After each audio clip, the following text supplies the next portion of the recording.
Bonjour à toutes et à tous, bienvenue dans Cinécast. Salut Thibaut. Salut Guillaume. Cinécast, c'est l'émission qui vous fait découvrir les dernières sorties cinéma et streaming, que ce soit des gros blockbusters ou des films un peu plus sortis de nulle part. Et avant de plonger dans notre film du jour, qui est un peu ce deuxième cas, Baise en ville, oui, je sais, excusez-moi.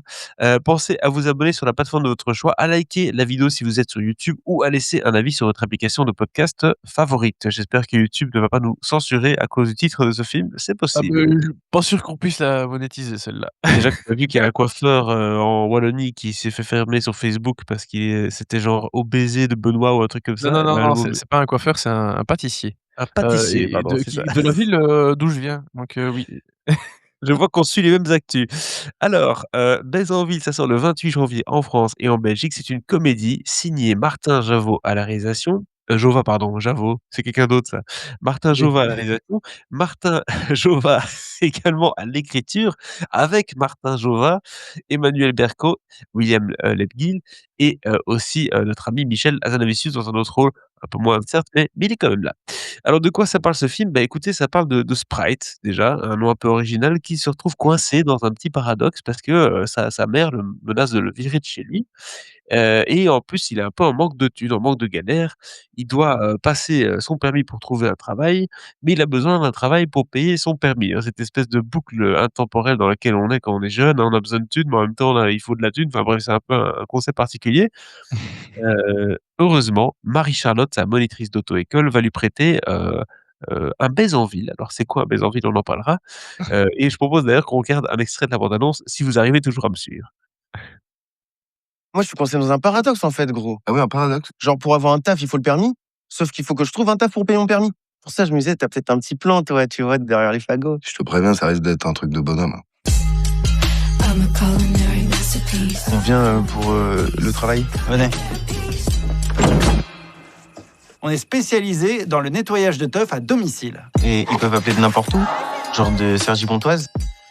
Imbécile. On fait déjà tout le 77. Et crois-moi, c'est pas mal, hein? Voilà. C'est une bande annonce ultra colorée qui, j'espère, vous a donné un peu plus, d'idées de qu'est-ce que c'est donc ce film Baise en ville, Ah beh, parce que déjà alors, enfin, rien que pour la couleur, merci, hein. Parce ah, que je le dis de plus en plus et je le remarque de plus en plus souvent dans les films là et surtout dans les 10 000 courts métrages que je me tape, c'est le cinéma est gris là depuis trop longtemps. Remettez-nous de la couleur, remettez-nous du contraste et ici Dieu sait qu'il y en a de la couleur donc merci, Martin Jova. pas mal de choses qui sautent aux yeux dans cette bande annonce et dans ce film, hein, déjà dont on parle ici, c'est que forcément c'est une comédie, vachement loufoque, hein. Pour le coup, Ouais. il faut être, s'accaparer ça, c'est clair et net. Vous allez voir Baise en ville, il est question de sacoche, c'est un peu particulier. Il y a aussi une autre notion qui est intéressante aussi, c'est qu'à la fois, il est loufoque, mais à la fois je trouve qu'il est assez juste dans la manière de présenter cette jeunesse un peu, ouais, un peu paumée quoi, et pas à la manière de Tanguy qui le fait de manière très propre, très, tu vois, Mmh. limite ça pourrait être une pièce de théâtre quoi, Tanguy.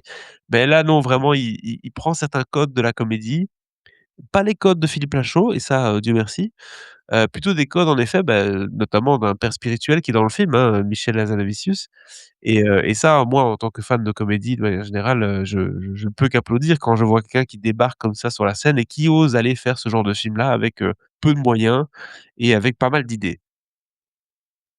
Voilà, je m'arrête là pour te laisser Ouais, parler. ouais, ouais, non mais je non, non, mais je te rejoins complètement. C'est vrai que ça fait plaisir de voir un réalisateur qui a plusieurs influences et qui a une idée très très précise pardon, de ce qu'il veut.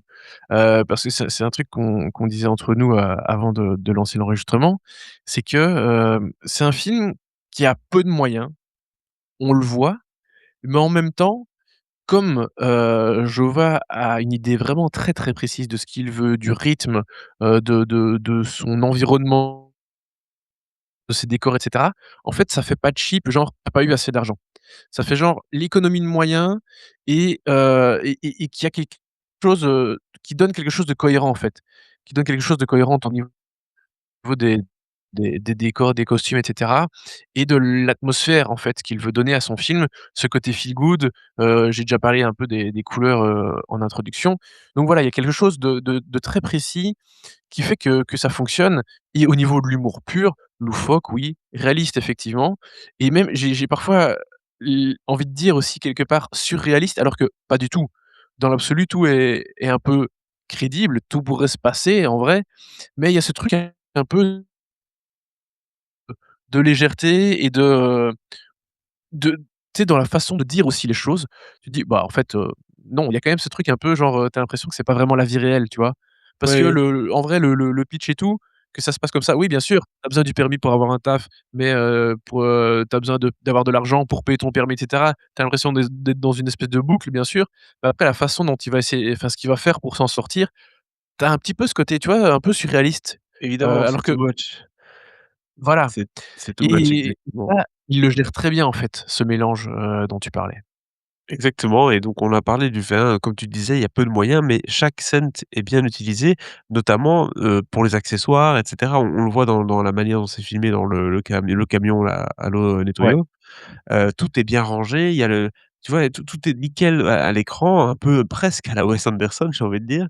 Et donc il y a des influences clairement plus modernes qui sont dans ce film-là et qui va permettre de tout, mettre en évidence. La lumière, la couleur rose, par exemple, ils vont nettoyer une maison, la maison est toute rose, enfin, voilà, ils vont chercher plein d'astuces comme ça pour rendre le film avec beaucoup de cachet et faire d'un film fauché un film un peu plus classe, on va dire ça comme ça.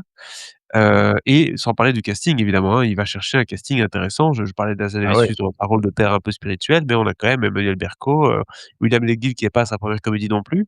Non. Donc voilà, des gens intéressants qui viennent graviter, dans ce film-là, quoi.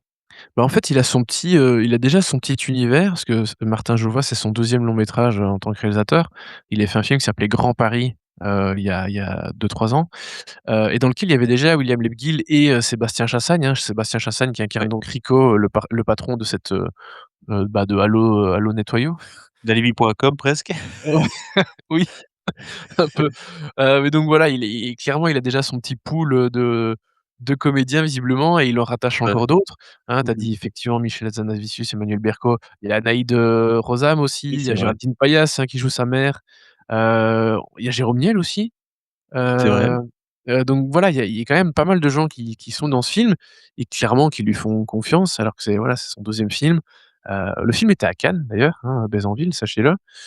Et oui, tu te dis bah, en fait, quand tu vois le gars, quand tu vois, déjà la façon dont c'est écrit, la subtilité et parfois ce qui est pas subtil non plus, mais la Ouais. façon en fait, c'est assez fin dans l'écriture parce que, voilà, à nouveau, c'est tout est une question d'équilibre, et donc quand tu fais des trucs, pas fins, bah, c'est pas grave, mais voilà, il faut que ça fonctionne et que ce soit fluide et que voilà, que ce soit cohérent avec le film que tu fais, en fait. Bah, voilà, son écriture, elle est très fine, elle est très équilibrée, donc ça, c'est bien. Lui, en tant que comédien, parce qu'on parle de lui en tant que réalisateur, bah, en tant que comédien, il est super aussi.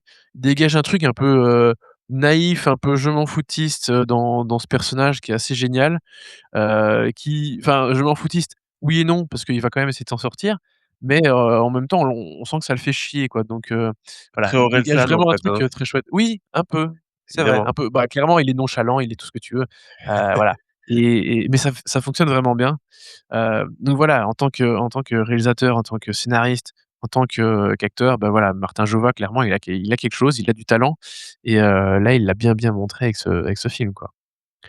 Le truc qui parfois peut être un peu dommage et c'est à améliorer, hein, dans l'arc forcément de ce jeune réalisateur, c'est qu'il touche à des sujets et c'était déjà le cas de son premier film. Tu as parlé des RER, on parlait de la banlieue, on parlait des jeunes qui devaient justement, se débrouiller, un peu paumés, les losers magnifiques, on appelle ça comme ça. Ici, bah, c'est ça, il aborde ces sujets, il les montre, mais je trouve qu'il les approfondit pas vraiment. Il manque un peu de tu sais, la petite dose de OK, de profondeur qui va me faire un peu plus rentrer dans l'émotion par rapport au récit. Là, on Mmh. reste vraiment dans la comédie, voilà, on aborde le sujet, mais on n'est pas là pour parler de ça non plus, quoi. Donc ça, Ouais, c'est ouais. peut-être un peu le seul point où tu te dis: «Ah, il aurait pu y aller un peu plus là-dedans», mais voilà, il n'a pas pris cette direction-là, parce qu'on lui en veut pas trop, hein, mais bon, voilà. Non, non, non, C'est mais juste c'est vrai et il y a peut-être ce truc aussi où alors moi, c'est pas ce que j'ai cherché, donc en vrai, je le reproche pas, mais tu vois, c'est pas un film qui a suscité l'hilarité chez moi, mais plus vraiment beaucoup de sympathie et des sourires et je fais: «Ah beh, oui, mais en fait, ça fonctionne bien et je passe un bon moment», tu vois? Donc pour moi, c'est pas une comédie, où vraiment on va chercher, à faire rire tout le temps, avec de la vanne pour faire de la vanne. Il y a vraiment ce truc un peu, bah, oui, un peu film fauché, nonchalant, le truc léger et tout, dont tu parlais. Moi, ça m'a pas gêné, mais je comprends que ça puisse, gêner certains. De te dire que, bah, en fait, il enfin, moi, je trouve qu'il va quand même un peu à fond, mais qu'il pourrait peut-être aller plus loin ou j'en sais rien. Mais voilà, moi, je trouve que le film a une bonne énergie avec celle qu'il a, comme ça. C'est clair, c'est bienveillant, c'est feel good, on se sent bien quand on voit ce film parce que, bah, voilà, c'est une proposition qui fait du bien, c'est une proposition qui est bien écrite, tu l'as dit, pour une comédie, c'est hyper important d'être bien écrit et de pas toujours être dans la vanne, mais parfois être dans des choses qui sont plus nuancées Mmh et mh. c'est le cas ici. Donc franchement, très bonne pioche, ce Bézanville, je comprends pourquoi est-ce qu'il a été montré à Cannes et pourquoi est-ce que, bah, en tout cas, moi, je le note bien. Quelle note on lui donne du coup, Thibaut? Bah, écoute, je pense qu'on est d'accord sur le 3 étoiles, hein.